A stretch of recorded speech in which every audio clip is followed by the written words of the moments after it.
Hello and welcome back to Podcast Like a Pro. Today we're going to be talking all about additional podcasting gear you may and probably should need.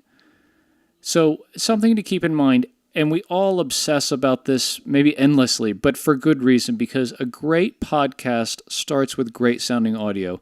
And the best way to affect great sounding audio is to get good audio coming in the first time. It'll save you a ton of time and a bunch of effort and a bunch of headaches and some gray hairs maybe in post-production if you take the steps early and before you start recording to set yourself up for success with great sounding audio. We talked about what a good podcasting mic is for you and your needs and your situation before. And now we're going to talk about the few kind of trimmings that you can add to that to really capture great sounding audio. Okay, here's the gear list that we have for things that go on top of a podcasting microphone. So the first is a pop filter. Next is a boom mount, and we're going to talk about each of these in details in just a minute. The next is a shock mount. Then we have headphones, and lastly, something to be considered with a room setup. So let's jump into these in detail. So I love this image because it encapsulates a lot of the gear that goes along with podcasting in addition to the microphone itself. So you can obviously see the microphone here. It's the kind of silver thing that's standing up straight vertical. That's great, and that's really important, and that thing actually captures the sound. But the thing that's really important here is all of the other equipment that she is using. So I'll go kind of left to right. The first is headphones, especially if you're conducting remote podcast interviews on something like Skype, which is a really popular way to do it. You're going to want something to where the sound of your guest's voice is not coming through your computer speakers, but going straight into your ear so that your podcasting microphone is not picking that up.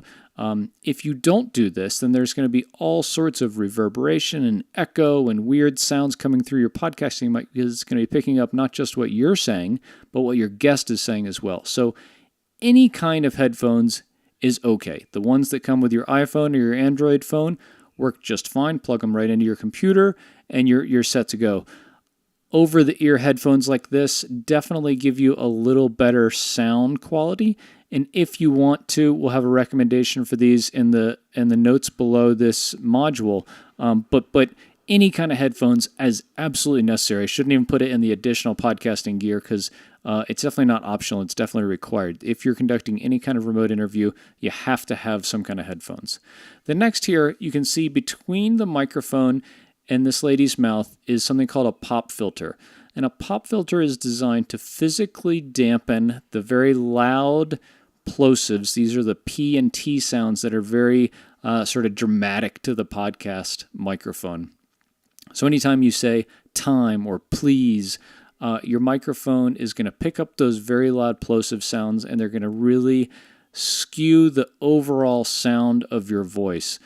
So the pop filter sits between you and your microphone and dampens physically those sound waves as they're coming into your microphone. So it'll pick up them in a dampened and more consistent way with the rest of your sound. The next thing that we have here is the podcasting microphone in this picture is actually kind of held by what's called a shock mount. And this is something that will reduce the physical kind of reverberation from you touching the stand or adjusting it or kicking the desk with your foot underneath the table or something like that so that those physical reverberations are not transferred all the way up to the mic and the mic picks those up as really loud and kind of violent distortions relative to your voice. So a shock mount is really important for almost any reason. It's going to give your recording environment, make it much more forgiving, and I think it's a really great tool that you should have. And the last one here is some sort of boom mount to get the podcasting microphone up off of your desk, even with the level of your mouth, so that you're not having to stoop over or arch your back and tilt your head way up, because both of those things affect the sound of your voice a lot.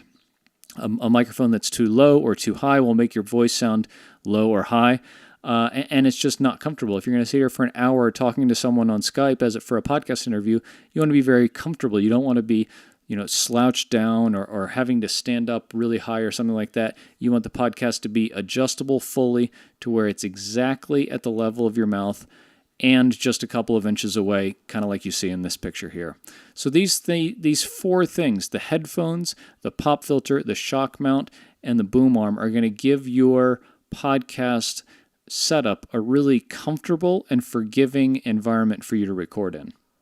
And so speaking of recording environment, the last thing I would say here, and this one's definitely optional, if you're in a room with a lot of stuff, maybe a couch or a bed or a bookshelf with a lot of books on it, or a room with irregularly shaped walls, something like sound dampening panels might not be necessary. But if you're recording your podcast in a conference room or a place that is kind of cavernous and has a lot of natural echo to it, you're going to want to invest in something that reduces this echo. And so these panels attached to the wall, you could put them up with some sort of the sticky products that are out there now, and they're going to make you be able to record your podcast with maybe one of those more sensitive microphones that we talked about before, but without picking up all of the echo and unwanted sounds that would be in a less forgiving recording environment. So this one's definitely optional. Maybe play around with your microphone once you get it to see if the sound in the room that you're going to be recording your podcast necessitates you getting something like this. It may or may not, but this is definitely something to look at if you find you're recording in a really cavernous, echo-prone room. Okay, so your assignment for this lesson, if you don't have any of the equipment that we discussed here, go ahead and order it. We'll have links for each of these on Amazon below this video. So a pop filter, a boom stand, a shock mount, headphones. Everyone has headphones, but you definitely want to make sure that you have maybe an extra pair and they're in good working order. And then if you need them, sound dampening panels to make your room a little bit more sound like a podcast studio or a sound studio so that you can record at a little higher quality audio settings. And we'll see you in the next module when we talk all about proper mic technique and how to actually record good sounding audio. We'll see you then.